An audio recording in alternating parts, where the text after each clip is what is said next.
Yeah, Biarva. Hello. Thank you so much for joining me today. How y'all doing?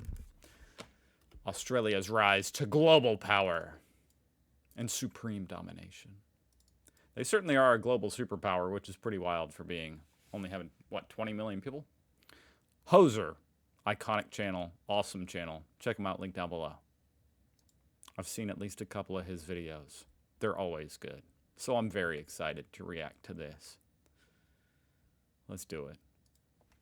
Is Australia the next big thing in the world? Well, The okay, next big thing, Australia. I guess it's big, but I mean, like, is I had something caught in my lip, by the way, like up here, like. is Australia the next big thing in the world? Well, okay, I guess it's big, but I mean, like, It's is big. Australia the next hot thing? Okay, you got me there too. I mean, will the last frontier be the next frontier to rise to global power? There might be a good chance, but let's talk about some of their challenges along the way, and it's not just being surrounded by animals that will kill you if you look at them strangely. First, let's actually go to the place. It sits here under the earth out of view God. from anybody. I think I reacted to this video. You know, can't remember. I know at least initially it got blocked because of like violence. This guy, but it's one of the funniest videos I've ever seen. This guy fighting this kangaroo. It's iconic. I can't remember if it actually ended up going up. What is in my mouth? It's huge. Sorry. Actually go to the place. It sits here under the earth out of view from anybody. It's There it huge, is. it's flat, it's coastal, and it's dry. So dry. 1/3 of Australia is desert and 1/3 of it is semi-desert, making up the Outback, which changed the Australians from posh, manners-loving British criminals to brash, wallaby-riding bogans. Since they couldn't live there, What's funny is that's actually like true, isn't it? the Australians huddled on the In a way. In a way, it's true. coasts into large cities. In fact, 5 of them make up over half the population, and almost all Australians live on the east coast on the other side of those mountains, making Perth the most isolated major city on Earth, so you really don't want to know what goes on there. The west was too dry, the north was too wet, the south had 100-meter tall cliffs, the interior is probably the closest thing to hell on Earth there is, and the east is actually really nice. I'm so jealous of their weather and their shining sun and their happiness and their lack of this and their. So what do these Australians in the Wait, their lack of what? shining sun and their happiness and their lack of this Oh my god. and their. So what do these Australians in the east do all day other than catch 30-meter high waves? Duh, they farm. Australians never do anything small, and I mean anything, and their farms are no exception, being some of the largest on Earth, with 55% of their land technically used for farming. You know, they say that about Texas, that nothing is small in Texas, but now that he mentions it, it's Australia. From the farms to the golf courses, to the spiders. And being some of the largest on Earth, with 55% of their land technically used for farming, although most of that farmland looks like this. Dry and wide. Why doesn't it look like this? Because of that. The Australians don't have that. Well, they're trying to, what's the word for it? Rehabilitate it or something. I always think about that. That's still so crazy to me. To make a man-made river from like up here and bring it down into the outback. Sure, they have rivers, but the important ones where people live, namely the Murray-Darling Basin, which makes up over half of water consumption, are constantly at risk of drying up. Sure, they have the ocean, but that doesn't do much when it's saltier than the average YouTube comment section. And the billabongs around Australia don't do much when you could be eaten alive for swimming in them. Water security is the first big challenge Australia will need to face, and so far they're not doing a great job. See, Australia gets wet from 2 main cycles, the Southern Oscillation and the Indian Ocean Dipole. Sometimes the high pressure air is over here, sometimes it's over here. How the wind works, who knows? That's only up to the Most High to decide. But however it works, all you need to know is that Australia has 3-year cycles of being very dry and 3-year cycles of being very wet, scientifically named the long dry and the big wet. This is How did I not know that? how rain generally comes, not by the seasons but by the long and the wet. That's a huge problem for water security during the dry cycles, which have more recently been looking like a contest to burn the most animals possible. But the thing is, Australia has a lot of land and not a lot of people, so they make a ton of food and end up shipping it off to the world. Not a big deal, right? Wrong! Technically, with every And somehow the food ends up cheaper in other countries than in their own country. Huh. and end up shipping it off to the world. Man, this guy is such a pro at taking information and making it interesting and entertaining and still educational, Not a big I must say. deal, right? Wrong. Technically, with every Should be like a high school teacher. and end up shipping it off to the world. Not a big deal, right? Wrong. Technically, with every ounce of food they ship off, they're also shipping off the water that was used to make that food, also called virtual water. And because of huge calorie exports, restrictions on foreign food and crops entering the country, and some subsidies given to farmers, it makes Australia the largest virtual water exporter on Earth. The driest continent on the planet is also technically the largest water exporter too, giving away as much as their stored water reservoir every year. But don't the animals pee out the water? Like I'm thinking about that. That is quite fascinating. Obviously, there's a lot of moisture in the meats and different foods, you know, fruits and veggies and stuff. And so you're literally shipping off the water in those things. And I guess the meats, you know, they're juicy, and that's basically water. But most of what an animal consumes, it pees out. If you didn't know. That's not going to go very well when Australia gets even more dry from a changing climate and fires, droughts, dust storms rage on and river inflows dry up. The next long dries are going to feel like that. Dry and long. Did you know Australia was made when Britain couldn't send their prisoners to America? Hold on. So when does the next season start? I mean, is he just making this shit up? Like, what is going on? Australia 3-year seasons, and I can't find anything about it so far, at a glance at least. Australia seasons. Guys, is this even real? Because they're just talking about, you know, typical annual seasons. What the hell? Wet versus dry. I mean, I know you guys have like a wet season, at least up north, right? Once a year. The wet season, November to April. Dry season, May to October. I'm not seeing this. Where did this dude come up with this? Anymore because of, you know, that whole thing, and they couldn't send them to Africa because the tropical diseases were seen as too harsh for even murders. You know what? I'm asking ChatGPT.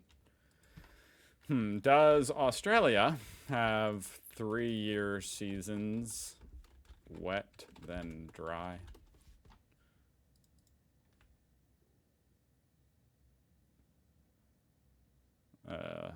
It does not have 3-year seasons, not strict ones. However, in many parts of Australia, particularly tropical regions, there are distinct wet and dry seasons that divide the year into 2 periods. Right. So even the all-knowing ChatGPT is unaware of these 3-year seasons to live through, so they sent them here, and then they looked around and realized there was nothing, and it was kind of hard to build a city from nothing. So they gave the prisoners economic freedom to go get a bag and build this new country. There was still some beef between the ex-convicts and the elites until the 1850s in a gold rush where a monopoly was tried and failed, so now anyone can go and get rich. Ugh, I guess these convicts now deserve real rights, so they got them. And boom, there's the whole colonial history of Australia with independence given in 1901. Now it's free, equal-ish, and ready to industrialize. Luckily they knew what to industrialize into. Digging! Dig, dig, dig, dig, dig, dig. Australia is a massive exporter of iron, coal, gold, copper, nickel, gas, zinc, lead, manganese, aluminum, tin. Whoa! You fell asleep there. You didn't let me finish my list of metals. Titanium, uranium, silver. Yeah, if it's a metal, chances are Australia probably supplies it to you. Especially Did I? There's a video from a couple months ago of a dude digging up like what was it, like $100,000 gold nugget. I don't think I reacted to that on the channel, but I just happened to see it, and holy shit. That's what this made me think of. So apparently you can still get rich off gold in Australia. Iron or coal. 70% of all their exports are raw materials straight from the ground, making them a little dependent on world markets for monetary stability and making all of their other economic sectors It sounds like it kind of makes the world a little bit dependent on them as well. It kind of goes both ways. Dependent on world markets for monetary stability and making all of their other economic sectors completely uncompetitive on the world stage. But who cares? They're young and they're turnt and got ditches galore. Tripling the per capita income since 2000 from the investment put into mining by... 我在北京 Just kidding, it's mostly by the US, UK, and Belgium. China is just the one who eats all of the iron.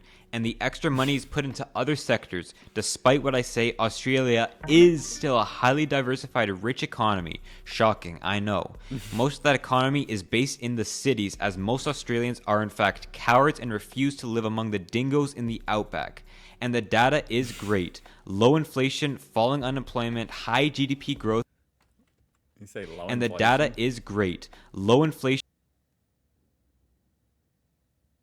I'm just looking at this graph. That's interesting. You know, I haven't heard anyone say, hey, low inflation in at least 2 or 3 years now. This was from 2022, end of 2022. I mean, we can see right here, this was actually peak inflation is when he said that, but I guess he could see the future, and it indeed was coming down. But this is just a projection mostly. I am curious what the inflation's at right now. Ooh, Oz Finance. I didn't know that was a subreddit. In August, it was 2.7. There you go. That is pretty good. Unfortunately, it means we're all poor. Falling unemployment, high GDP growth, and they haven't had a recession in 3 decades. Yes, Y'all just skipped over 2008, huh? decades, not years. Most of the growth coming from new immigrants coming into the barren land or feeding That's actually kind of crazy. Like, how did you guys escape 2008? I thought that... I mean, I know the ramifications from that shit played out around the world. metal to these Asian countries who seem to never get full. What about credit? Oh, there's the problem they're hiding in their perfect, shiny economy. Credit has increased almost 8 times since 2000, outpacing GDP, which only grew by 3 times. Almost all of the new credit grew from housing. Australia might be sprawling, but it's incredibly dense in the places where people actually want to live, with more and more immigrants coming into the port cities where housing can't really spread outwards, raising the price of a bungalow. And the tax code forces Australians to get addicted to buying more and more. You know, I want to know how many immigrants. Because obviously, Australia is not the easiest place to immigrate to. Australian immigrants per year. And you certainly don't have much of a problem with illegal immigration, do you? Actually, maybe you do with people overstaying their visas and stuff. I don't know.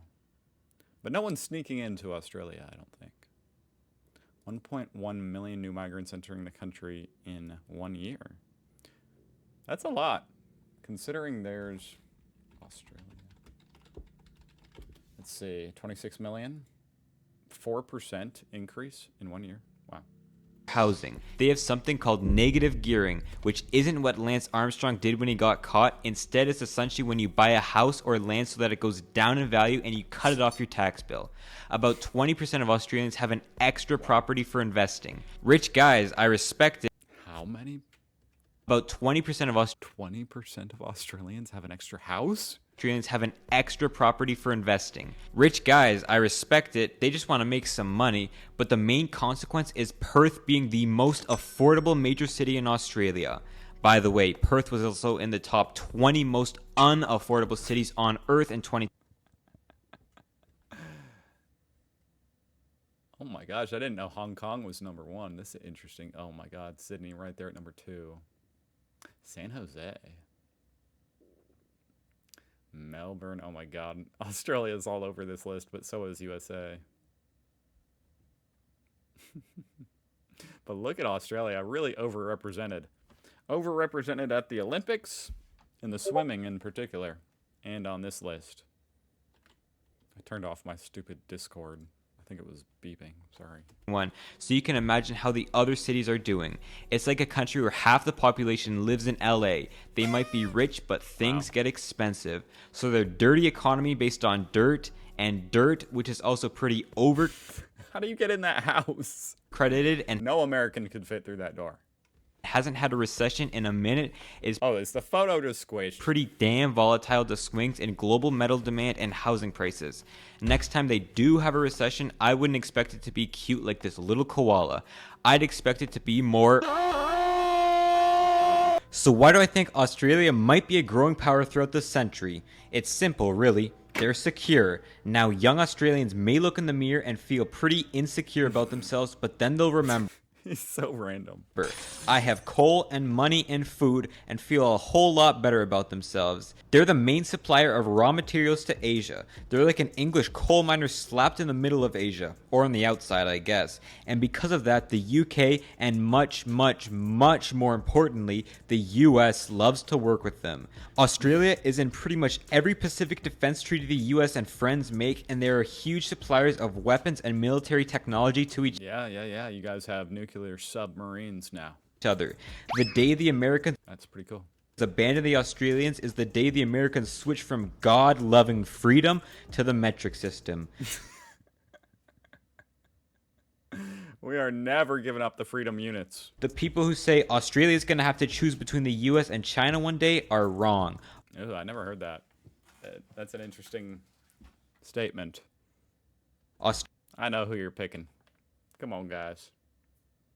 Australia has already chosen the US. China is only one of their buyers, a pretty big one, but it's still only one of them. If China slows down in growth and demand for ground sludge falls, maybe from their anciently aged population or insane lockdowns, I think China's growth is slowing right now.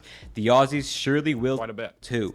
But they still have India and Southeast Asia to sell to who are ready to grow and don't seem to be bothered with environmental ethics.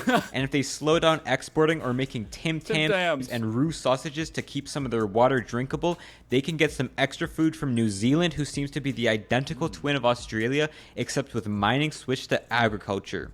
Plus, Australia will never, ever run out of energy, having some of the the largest coal reserves. And whenever that gets How interesting. USA is number one.